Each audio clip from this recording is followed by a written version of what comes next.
আসসালামু আলাইকুম চতুর্থ শ্রেণীর শিক্ষার্থীবৃন্দ। আজকে আমরা 96 পৃষ্ঠায় সঠিক উত্তরের পাশে টিক চিহ্ন দেই নিজে করে সমাধান করব। নিচের কোনগুলো 5-এর গুণিতক, অর্থাৎ 5 দিয়ে কি ভাগ করা যায়। 5 দিয়ে এটাকে ভাগ করা যায়, শূন্যকে কখনো ভাগ করা যায় না। তাহলে 5 দিয়ে 5রে ভাগ করা যায়, 15 ভাগ করা যায় এবং 20-রে ভাগ করা গুণ করা যায়, মানে এইটা। 6-এর গুণনীয়ক কয়টি? তাহলে 6-রে কি দিয়ে ভাগ করা যায়? 1 দিয়ে, 2 দিয়ে, 3 দিয়ে, 6 দিয়ে। তাহলে কয়টি? 4টি। নিচের কোন জোড়ার সংখ্যা দুটি মৌলিক সংখ্যা? 53, 51, 55, 51, 53, 53, 57, 57। 18-এর গুণনীয়ক কয়টি? 1, 2, 3, 6, 9, 18, 6টি। নিচের কোনটি সবগুলো মৌলিক সংখ্যা? দেখি আমরা সবগুলো মৌলিক সংখ্যা। এটা হচ্ছে সবগুলো মৌলিক সংখ্যা, কারণ 17, 23, 29, 31 এরা সবাই মৌলিক সংখ্যা। 2 নম্বরে আমাদের কি বলছে? নিচের সংখ্যাগুলোর 10টি করে গুণিতক লিখি। আচ্ছা, একদম সহজ। গুণিতক কোনগুলো? 1 নম্বরে 3, 10টি করে গুণিতক লিখতে বলছে। 3 অক্ষে 3, 3 দোকানে 6, 3 তিরিক্ষে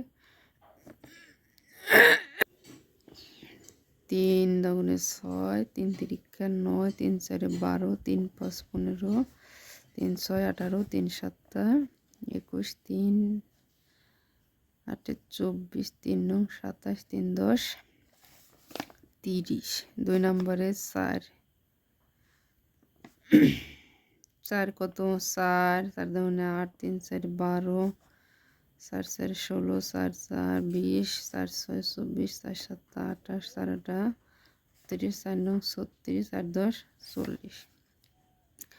3 নম্বরে বলছে 7 6 একইভাবে, অর্থাৎ 6-এর ঘরের নামতা শেষ।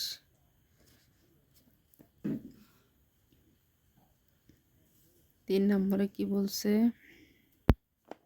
নিচের সংখ্যাগুলোর গুণনীয়ক লিখি। 3 নম্বর বলছে যে নিচের সংখ্যাগুলোর গুণনীয়ক লিখি। তাহলে আমরা কি বলবো? 9-এর গুণনীয়ক কি? 9-রে কি দিয়ে ভাগ করা যায়? 1 দিয়ে ভাগ করা যায়, 3 দিয়ে ভাগ করা যায়, আর 9 দিয়ে ভাগ করা যায়।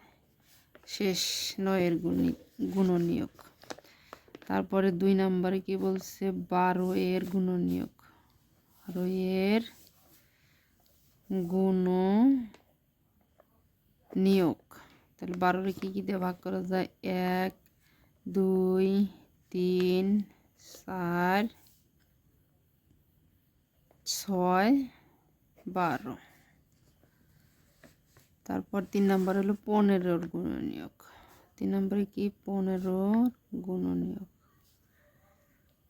15 1 3 5 15।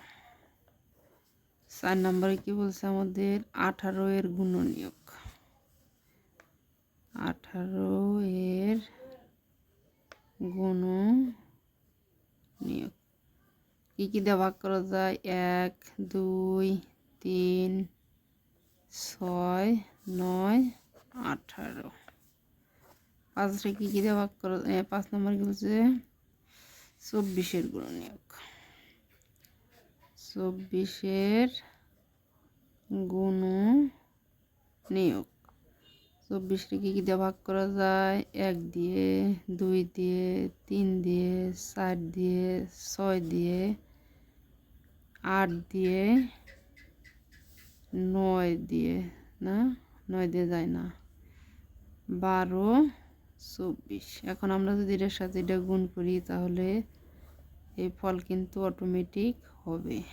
যদি একটা বাদ পড়ে এখান থেকে আমরা বুঝতে পারবো যে কোনটা বাদ পড়লো। তারপর 6 নম্বরে কি বলছে আমাদের 30-এর গুণনীয়ক।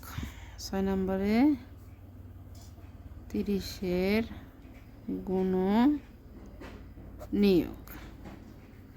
30 কি 1 2 3 5 6,